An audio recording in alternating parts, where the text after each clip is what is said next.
Hola, yo soy Mohamed Nemer y junto a Nicolò Oñate, Adriana Orozco, Abraham Noya y Abraham Olazirei les hablaremos sobre la maduración del ARN en células eucariotas y el splicing alternativo.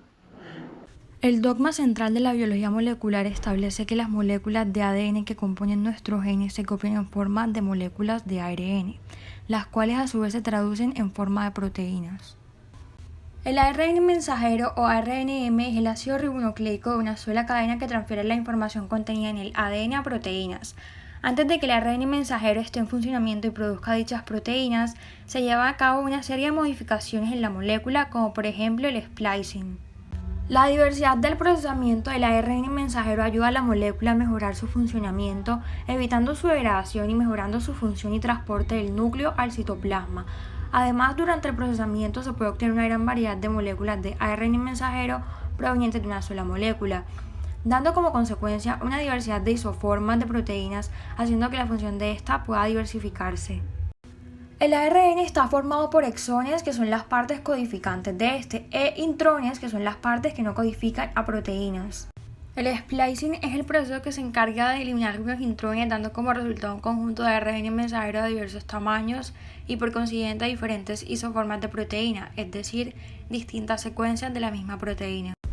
Es importante saber que el proceso de splicing puede también cambiar el sentido de los mensajes genéticos, y es posible producir distintos mensajes genéticos a partir de una única secuencia genómica, un proceso que se conoce como splicing alternativo.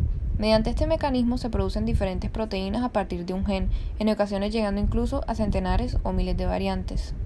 ¿Sabías que más del 90% de los genes humanos experimentan splicing alternativo? Ejemplificación de la maduración del ARN y el splicing. En el gen del receptor FAS-CD95, implicado en la activación del proceso de muerte celular programada, conocida también como apoptosis, la inclusión o no del exón 6 da lugar a dos isoformas con propiedades radicalmente distintas. La inclusión del exón 6 da lugar a un ARN mensajero maduro que codifica la versión del receptor que se encuentra unida a la membrana de la célula y que, al unirse al ligando correspondiente, induce la muerte celular programada.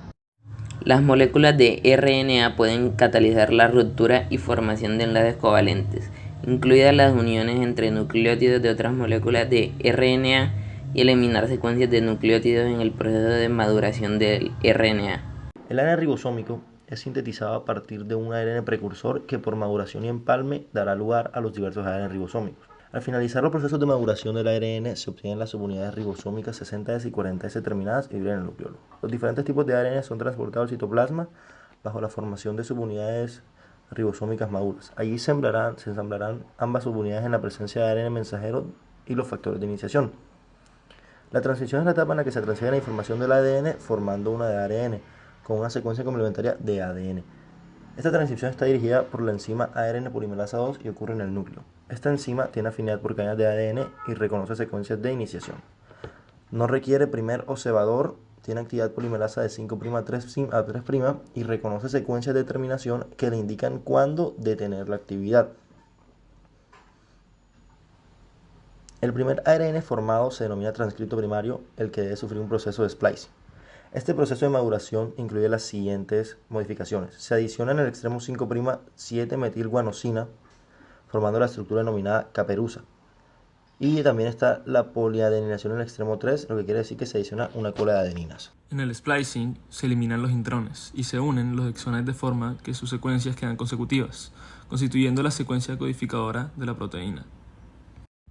Por último, ocurre la adición del ARN. En algunos casos, el ARN puede ser editado cambiando alguno de sus nucleótidos. Por ejemplo, en el transcripto primario de la polipoproteína B, proteína que participa en la movilización del colesterol alrededor del cuerpo, que es editado en algunos tejidos.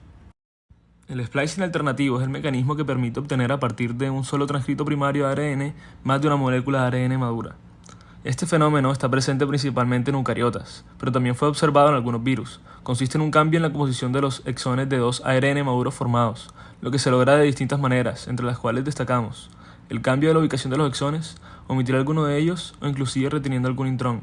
El ARN mensajero obtenido es el resultado de la transcripción de un gen del ADN y que luego del splicing lleva la información genética necesaria para sintetizar una proteína.